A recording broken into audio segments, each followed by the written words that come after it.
the good people of Kaduna State.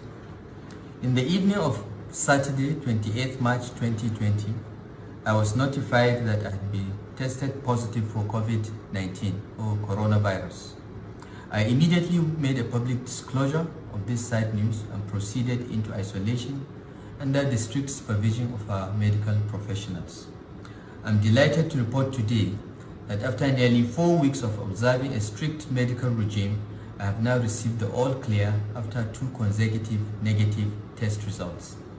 I thank Almighty Allah for His grace and mercy. I also acknowledge with gratitude the massive outpouring of sympathy, prayers, and public support that followed the disclosure of my infection.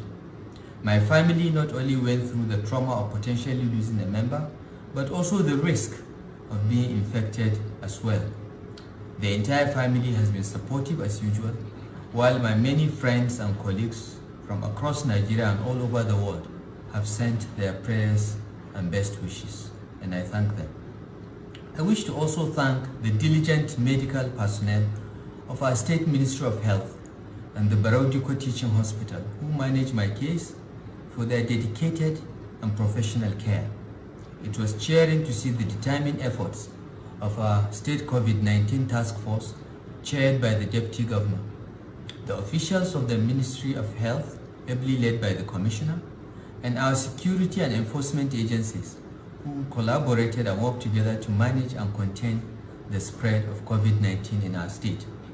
I wish to acknowledge our Deputy Governor, Dr. Hadiza Sabo Balarabe, for her reassuring leadership of our team in my absence.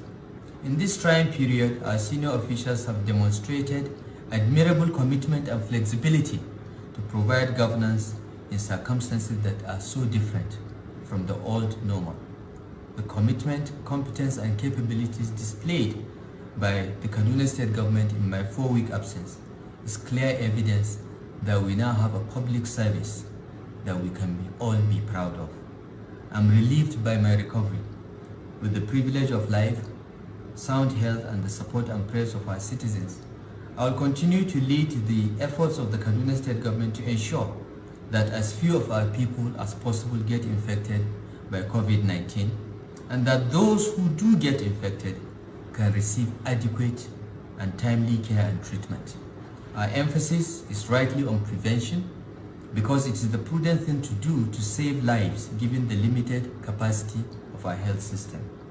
I'm delighted by the recovery of 4 other COVID-19 cases who were discharged last week, which was followed yesterday with the discharge of a 5th patient. On Monday, we received the sad news that 3 more positive cases have been discovered in Kaduna. They will receive the best care that our dedicated health professionals can muster, and we wish them speedy recovery from COVID-19. We must all work hard to ensure that we keep coronavirus or COVID-19 out of Kaduna State.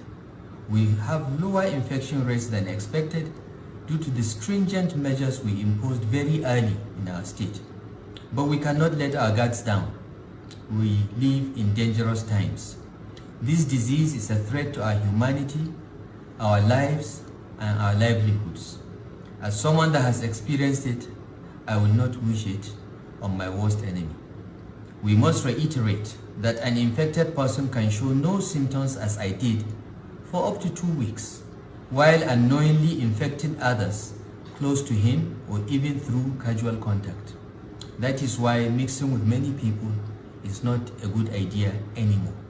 While 4 out of every 5 infected persons show mild symptoms like headache, fever, and cough and recover fully, there is evidence worldwide that older people and those with pre-existing health challenges like hypertension and diabetes are particularly at greater risk of dying if they get the COVID-19 infection. We must therefore do everything to avoid exposure and prevent the spread of this disease in our towns and villages. We must now make the sacrifices of enhanced domestic hygiene, regular hand washing with soap, staying at home, and avoiding crowds to defeat this deadly disease. Let me conclude by informing the citizens of Kaduna State that I have issued a further amendment to the quarantine regulations requiring everyone in the state henceforth to wear a face mask when going out of the home or workplace for any reason. The state government is going to make these masks available free to the poor and vulnerable groups, and if possible to each and every citizen of the state. I encourage everyone that can afford it to get their neighborhood tailors to sew cloth masks for their use. This will help protect them, their loved ones, and everyone else from the spread of this disease. Once again, we appeal to everyone to stay at home, observe social distancing, avoid gatherings of more than 10 people, and wash our hands with soap and water regularly. Stay home, stay safe, save lives. God bless and protect Kaduna State. God bless and protect the Federal Republic of Nigeria. Thank you.